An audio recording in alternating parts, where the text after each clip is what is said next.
Hey, welcome back to another wonderful day of e-learning.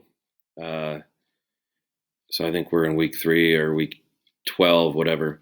Uh, some administrative and stuff, and maybe a little bit of motivating stuff right now. Um, if you get frustrated, just let out a big scream or something with having to look at my face again or anything like that. Right now, the past couple of weeks, at least after the first week, our attendance has dropped off quite a bit, and any is in our assignments have really dropped off. I'm getting far less than half of you turning things in right now. And it's going to affect your grades, unfortunately. And I know that things aren't ideal, they're less than ideal and they suck. But I put a quote in the assignment for today. Adversity, which, if you don't know what that means, that's when things don't go your way. It doesn't create character, it reveals it. So if you think that you're a person of character, a person with work ethic, uh, then you'll find a way to get things done. I know your home situation might not be the best learning environment, but try to take some time and try to get things done because we have a lot of people failing this fourth quarter. And it sucks for you. It sucks for me. I don't like seeing people fail. So please try to get the things done. It's not a lot. I'm not trying to overwhelm you at all either. If you ever need any questions or help or you are overwhelmed, please contact me. I can't see you, so I don't know if you're struggling. I need to hear from you. You can shoot me an email, however you want to do that. And also, you might have gotten some emails, but I still have people who haven't taken tests, quizzes, people who haven't checked in. You can go back and do all of that. The only thing that you're not going to get any full credit for is stuff we did before we left. The Cold War test, though, you can get full credit for if you take it.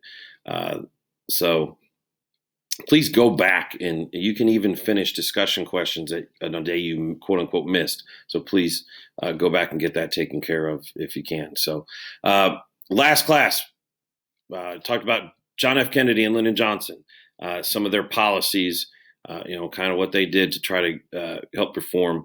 And they're two of the most influential presidents. And we're going to concentrate on Kennedy specifically right now. Why was he so influential? He had such an impact, and he was only president for a very short time. That was my discussion question for you. Why do you think that is? And a lot of the answers talked about his age. He was the youngest president ever elected at the age of 43.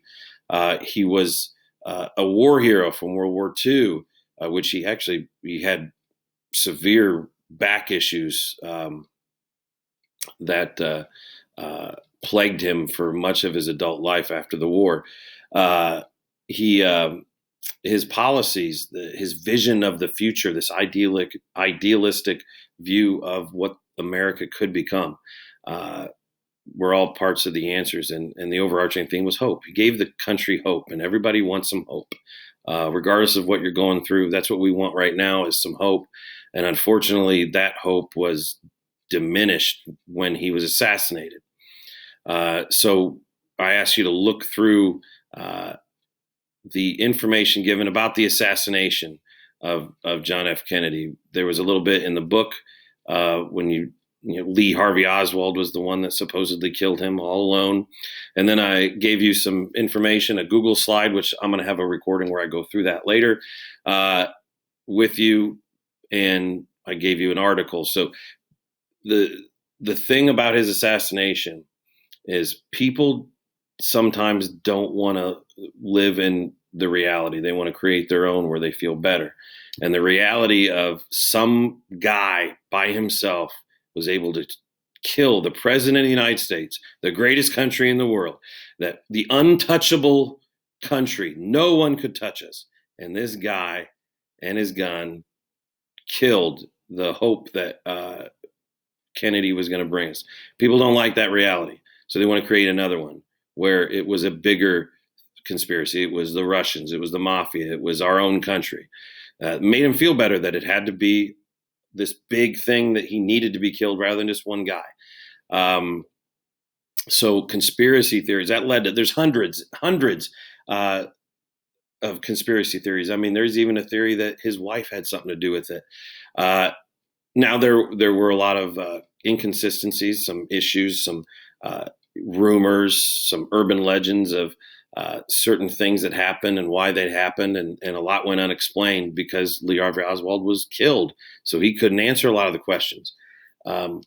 So we have been left to our own devices to try to figure out what happened. So I gave you the ability to do that, to look at his assassination, and you decide what you think happened. So as of today, not a lot of you have turned that in, but it was just a 2-paragraph thing for 20 points. So if you haven't done that, please do that. And if you needed some help to clarify, I will provide some as you scroll down with another video. Fun video. So today what you're going to do, obviously you're going to do discussion question. Then we're going to look at Kennedy and what he did while he was alive with the Cold War and how he dealt with communism. Some people believe the way he was dealing with communism had to do with him being assassinated. And two of the most notable instances where he had to fight communism was the Bay of Pigs and what the heck that was, and the Cuban Missile Crisis. The reason these were such big deals was, we were fighting communism, quote unquote, fighting it, containing it. It was spreading throughout in Asia, in Europe, in Africa, but that was on the other side of the planet. Cuba, less than 100 miles away from the United States. That was a big deal. It was on our front doorstep. How did he deal with it? So what you're going to do is you're going to download a sheet. It's 9 questions, very easy. I've got 2 texts from Pearson. I gave you the link that goes directly to them as well. So hopefully those should pop up if you have technical difficulties with that. It's topic 10, lesson 1, text 1, and text 2. Very easy. You'll want to turn that in for 9 points on this. And then I've got a Google slide that kind of supplements with some visuals, some videos of the events. And then there's a 10-minute video that I've put on here about the Cuban Missile Crisis. I want you to watch that because there will be a quiz next time we have quote unquote class.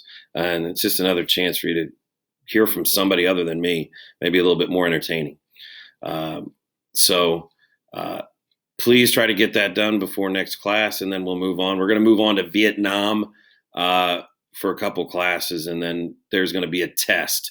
And obviously it'll be open book test that'll cover Kennedy, Johnson, the assassination, and Vietnam. So, and a lot of you at the very beginning of the semester wanted to know a lot about Vietnam. So hopefully you'll take the time and the effort to look through the information that I give you. So good luck, and we'll talk to you soon.